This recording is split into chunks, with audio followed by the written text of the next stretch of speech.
toi, mon Dieu. Je reviens vers toi.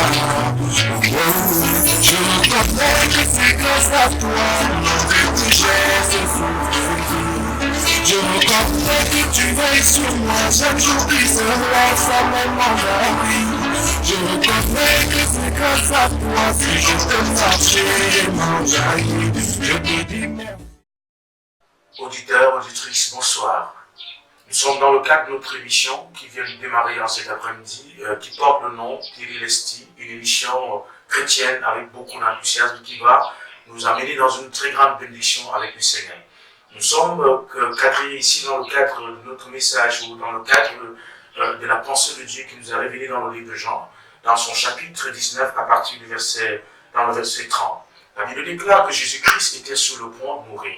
Il venait de traverser les plus grands moments, les moments les plus intenses qu'il a connus dans notre monde sur la terre, dans les persécutions, dans la souffrance, dans l'évangélisation, dans la délivrance et dans les miracles. Alors, la Bible déclare, au moment où Jésus était sur le point de pouvoir céder son âme à son Père, il est écrit que Jésus a demandé à ce qu'on lui donne de l'eau à boire, parce qu'il était épuisé par les événements et les circonstances. Et pendant que Jésus demandait à ce qu'on lui donne de l'eau à boire, au lieu qu'on lui remette de l'eau à boire, on a remis à Jésus du vinaigre. Et au même moment où Jésus a pris ce vinaigre, la parole de Dieu dit, il y a une parole qui est sortie de la bouche de Jésus, il a dit, tout est accompli. Or, lorsque nous rentrons dans le cœur de ce mot, tout est accompli, qui en même temps est la base de notre mission, tiré du langage romain, qui veut dire Thierry Lesti, ce mot est un mot particulier. Dans le cadre de l'armée romaine, lorsque l'armée romaine allait en guerre, l'armée romaine s'attendait toujours à ce qu'il y ait un chef de l'armée, qui pouvait être l'autorité la plus haute gradée, qui pouvait être un général de l'armée, ou alors un officier de haut gradé, qui montait sur le sommet de la montagne. Et à partir des instruments artisanaux, il pouvait observer l'évolution de la guerre. Il observait l'évolution du combat entre l'armée romaine et l'ennemi qui était en face. Et lorsque l'armée romaine était en train de remporter une victoire sérieuse sur l'ennemi, et que le chef de l'armée était rassuré que la bataille était déjà remportée par l'armée romaine, alors là, le chef de l'armée, qui pouvait être soit un colonel, soit un officier de haut gradé, poussait un grand cri depuis le sommet de la montagne, utilisant des moyens qui n'étaient pas peut-être les moyens d'autres époques, et il criait en disant « Thierry Lesti ». Thierry Lesti qui veut simplement dire « Tout est accompli ». C'était pour dire à toute son armée que la bataille était déjà remportée davantage. La bataille était déjà remportée parce que ce qu'il fallait être fait a été fait. Donc notre mission nous rassemble ici dans le cadre de la déclaration que Jésus a eu à faire. La Bible présente Jésus comme étant le chef de l'armée du peuple de Dieu. Il a été envoyé sur la terre, il a livré des batailles. Et la bataille a été tellement très importante que Jésus a fait face à beaucoup de situations. Vous savez, on l'a appelé imposteur, alors qu'il n'était pas imposteur. On l'a appelé un nom, on l'a traité de tous les noms, on l'a tourmenté, on l'a tellement mis dans des situations les plus difficiles, mais pourtant Jésus, à la fin de la bataille, a déclaré tout est accompli.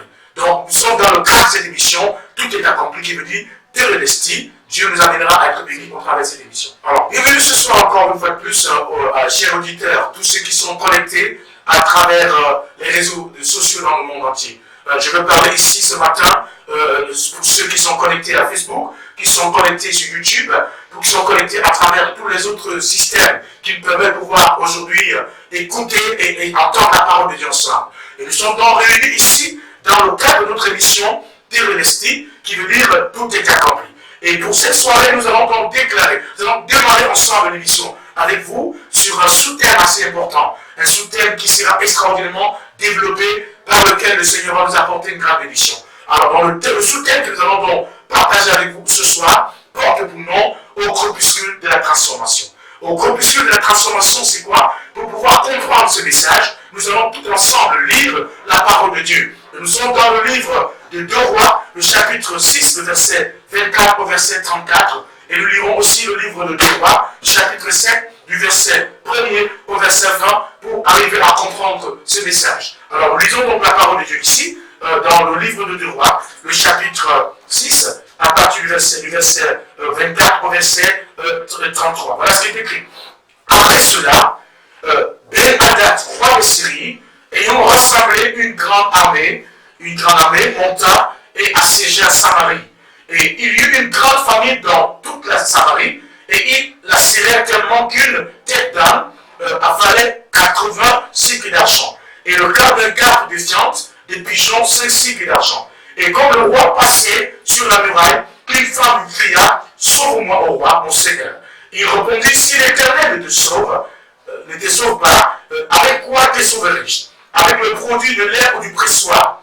Et le roi lui dit, qu'as-tu? Elle répondit, cette femme-là m'a dit, donne ton fils, nous le mangerons aujourd'hui, et demain, nous mangerons mon fils. Nous avons fait cuire mon fils, et nous l'avons mangé. Et le jour suivant, je lui ai dit, donne ton fils, et nous le mangerons. Mais elle a caché son fils. Lorsque le roi entendit les paroles de cette femme, il déchira ses vêtements. Il déchira ses vêtements en passant sur la muraille.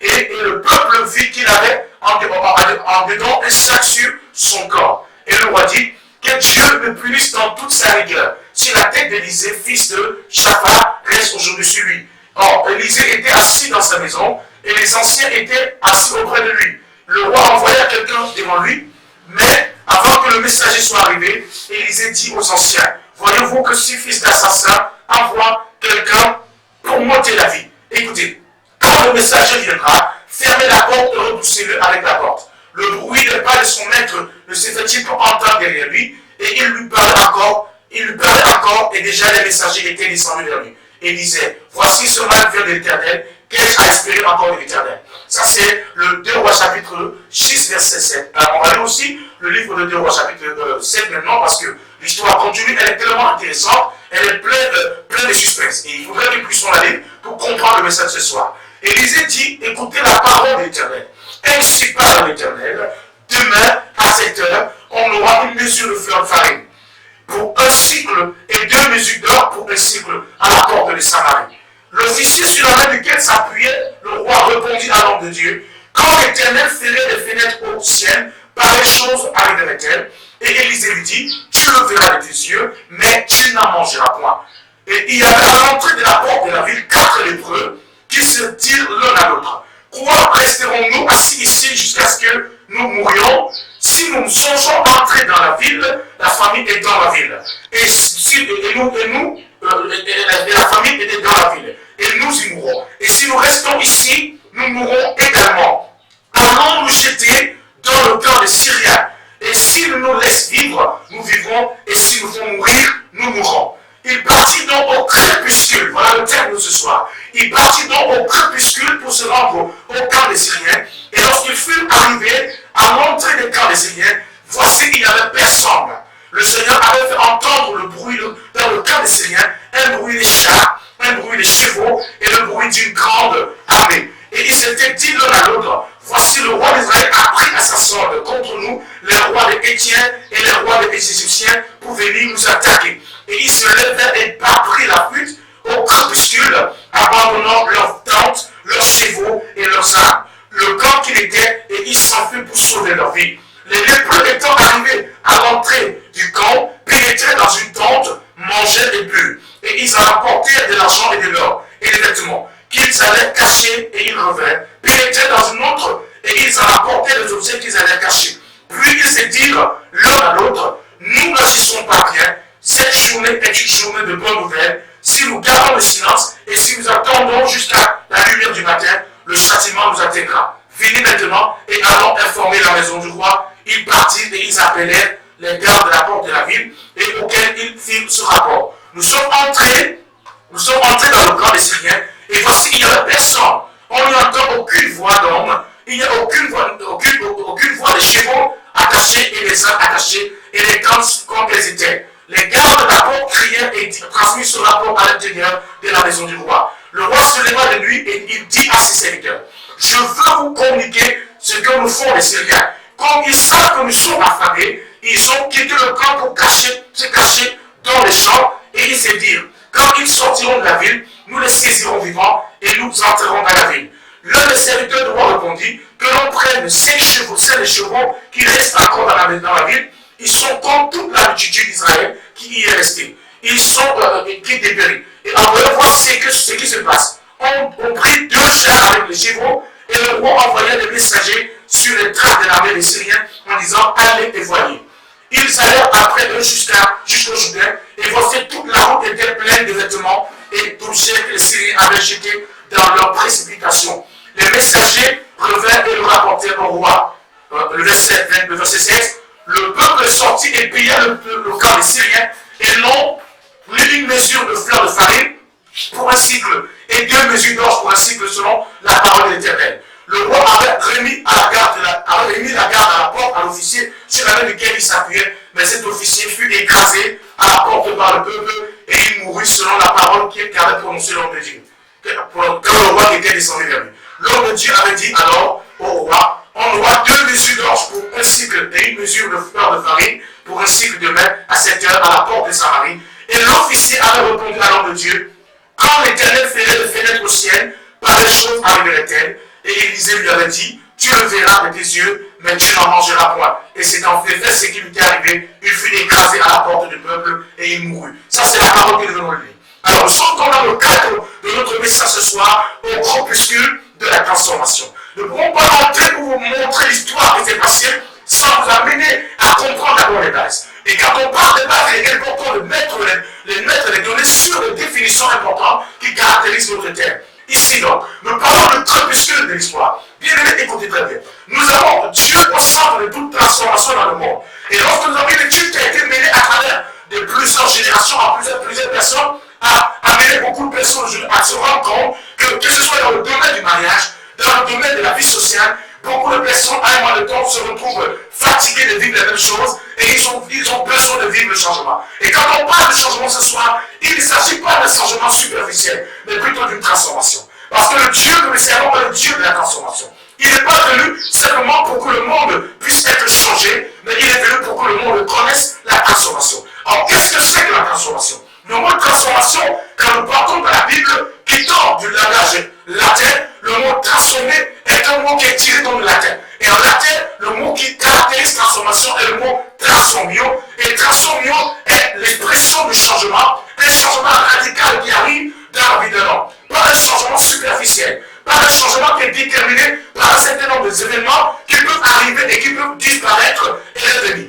Le Seigneur que nous servons, le Dieu de la Bible, est le Dieu de la transformation. Il est venu pour que le monde connaisse la transformation, pour que le monde subisse la transformation. Et quand on parle de transformation, ou le mot transformation, au crépuscule de la transformation, on est en train de parler de changement. Et le changement, de façon étymologique, touche plusieurs aspects, plusieurs domaines. Et il s'agit donc en même temps du changement total et radical, mais il s'agit aussi ici de la pensée de Dieu de nous amener à vivre une totale révolution dans notre domaine. Quand on partons par exemple avec une créature comparable, la chenille. Avant que la chenille ne devienne papillon, la chenille commence par une œuvre de transformation. Tant qu'il n'y a pas de transformation, c'est-à-dire changement radical, une chenille reste chenille et on ne verra pas l'importance de la chenille. On ne connaissait pas l'importance de sa valeur, de son identité sur la terre. Mais c'est à partir de la transformation, qui veut dire le changement radical, qu'on peut voir une chenille quitter la dimension de chenille et être devenu par après un papillon. Et lorsqu'il est papillon, il est mieux adoré, il est mieux acculé, il est mieux apprécié. Alors Dieu s'intéresse aujourd'hui à la transformation de la terre. Il s'intéresse à la transformation des vies. Il n'est pas seulement venu pour que le monde puisse subir quelques transformations, subir quelques changements dans leur vie qui sont temporaires ou qui sont superficiels. La pensée de Dieu est de nous amener à subir une transformation dans tous les autres domaines de notre vie pour que nous puissions avoir la chance de pouvoir expérimenter Dieu dans une dimension un peu plus importante. Alors, si nous voulons revenir donc dans l'histoire que nous venons de lire, la parole de Dieu nous parle d'une histoire réelle, qui n'est pas de la science-fiction, qui n'est pas un film qui a été tourné à Hollywood, mais qui est une réalité biblique qui a été vécue au temps des apôtres, au temps des prophètes et des rois. La Bible déclare qu'il y a une époque dans le royaume d'Israël où il y avait un peuple qu'on appelait le peuple syrien, un peuple assyrien qui était tellement soulevé comme le peuple de Dieu et il combattait contre la pensée de Dieu qu'on a dans le Seigneur. Alors, à une période de l'histoire, ce peuple s'était soulevé contre la nation de Dieu. Et la Bible, le roi qui régnait à l'époque, en ce moment, s'appelait Ben-Hadad. Et son nom est expression de beaucoup de domaines dont je vais essayer pour le moment, on va d'abord laisser, on en parlera dans les prochaines émissions. Ben-Hadad s'était levé contre le peuple de Dieu, et dans le principe de la puissance, les puissances qui luttaient contre dans la puissance d'aujourd'hui dans le monde, la puissance qui avait la domination arrivait à soumettre la puissance qui était le monde inférieur. Alors Ben-Hadad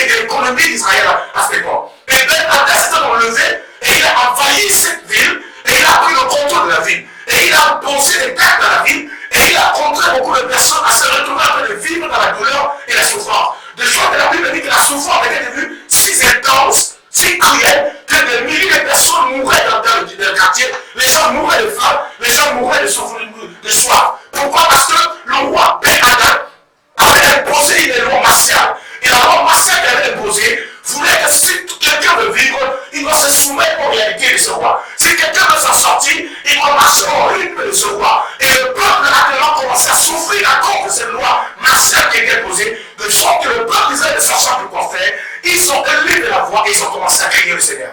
Pour le Seigneur vient à notre secours. Regarde la situation dans laquelle nous sommes. Regarde les événements qui entourent notre nation. Regarde toutes les souffrances et les douleurs dans lesquelles nous sommes. Et pendant qu'ils pleuraient, criaient à Dieu, Marie déclare que le Dieu des armées, qui est le Dieu de tout est accompli, le Dieu de la solution, n'a pas fermé son oreille. Il n'a pas fermé son oreille à au cri du peuple de Dieu. Et il s'est levé et il a dit qu'il va accomplir quelque chose. Il a suscité son prophète qui est revenu avec un message. Mais il est venu dans quel moment, à une période de l'histoire où le peuple était dans le chaos. Il est venu à quel moment, dans une période de l'histoire où le désespoir régnait partout. Il est venu à quel moment, dans une période de l'histoire où la nourriture était devenue rare. Il est venu à quel moment, dans une période de l'histoire où les maladies contrôlent le monde entier. Il est venu à quel moment, un moment où le monde entier, la terre était dans un chaos total. Et la vie des Samaries n'avait plus d'espoir. C'est à ce moment où le Dieu de la révélation, qui est le Dieu des prophètes, est apparu à l'homme de Dieu. Et l'homme de Dieu est revenu avec le message du Seigneur. Il a dit, le Seigneur dit, dans 48 heures, moins de 48 heures,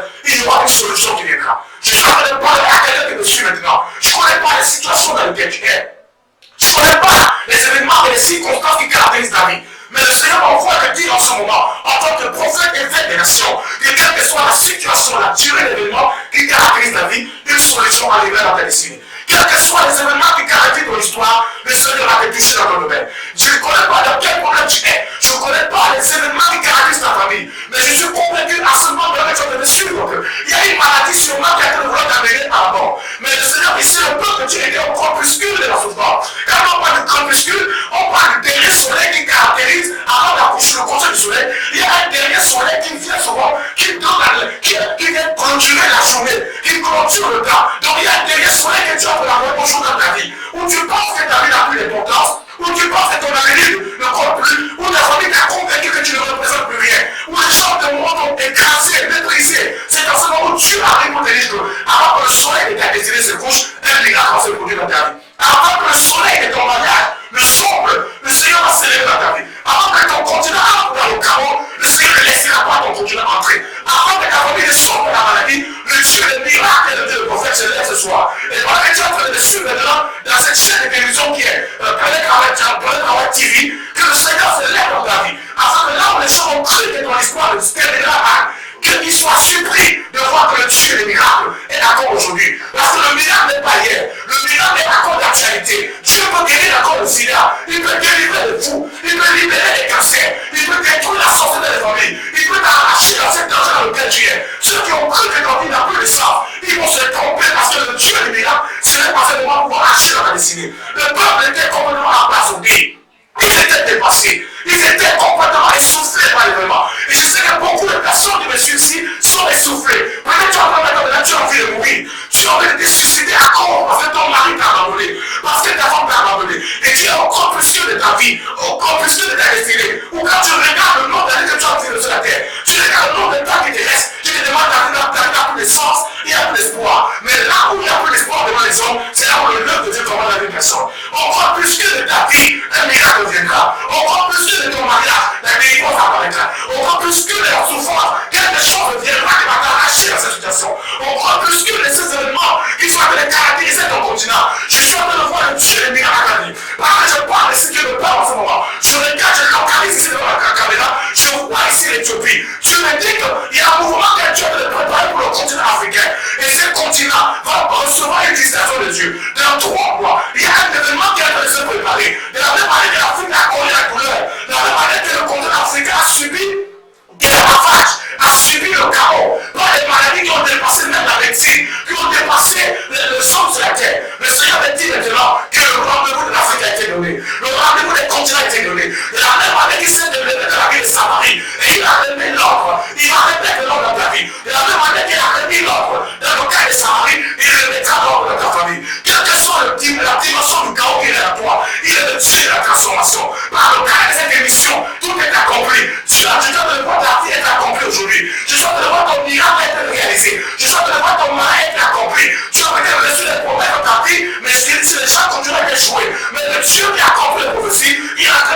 ça, cet après-midi, que l'éternel de Dieu des miracles relâche l'onction dans ta vie. Quels que soient les gens qui sont là, qui portent des mains dans les hôpitaux, je relâche la guérison maintenant. Quel que soit le cancer, quelle que soit la distance qui te limite à moi, écoute-moi bien, le Dieu de l'essai n'est pas influencé par la distance. Que tu sois aux États-Unis, que tu sois en Inde, que tu sois en Chine, que tu sois au Japon, que tu sois en Côte d'Ivoire, que tu sois en Afrique du Sud, je relâche la guérison et que le cancer soit enlevé dans ton corps. Quelle que soit la malédiction pour la jeter sur toi, le Dieu des prophètes se lève en ce moment pour amener le changement dans ta vie. Le changement ne sera pas superficiel, mais il sera un changement radical. J'apporte le changement radical. Dieu m'a dit, va libérer le monde. Il m'a dit, va libérer l'Afrique. Il m'a dit, va libérer le Cameroun. Il m'a dit, va libérer les nations. Et c'est ton tour qui est arrivé. C'est ton nom qui est sonné. C'est ton changement qui est en vue. Le changement sera réel. Que les gens qui se sont ouverts le droit vont te voir. Et ils seront étonnés de voir ce que tu as fait.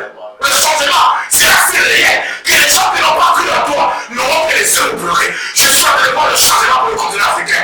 Quels que soient les pleurs, quelles que soient les lamentations, je vois l'esprit de Dieu de visiter le continent asiatique aussi. Dieu me dit qu'il va susciter un leader dans ce continent, qui va créer un rassemblement qui va commencer à amener le monde à expérimenter les grâces nouvelles. Tu es béni la part du Seigneur. Pendant que tu as reçu, tu mets la main maintenant devant ton écran. Et la main de Dieu te touche maintenant. Quel que soit là où tu te trouves, que tu sois en ligne, que tu ne sois pas en ligne, que tu sois sur Facebook ou n'importe quel réseau, la main de Dieu sur toi. Reçois la guérison maintenant. Reçois ton miracle. Reçois la transformation. Que le sida quitte ton corps. Que le maladie quitte ton corps. Que le cancer quitte ton corps. Au nom de Jésus-Christ, je vous déclare béni. Béni, béni, béni, béni, béni, béni. Ciao, ciao, ciao. On se retrouve dans la prochaine émission. Vous êtes bénis par le Seigneur. Au nom de Jésus-Christ. Amen.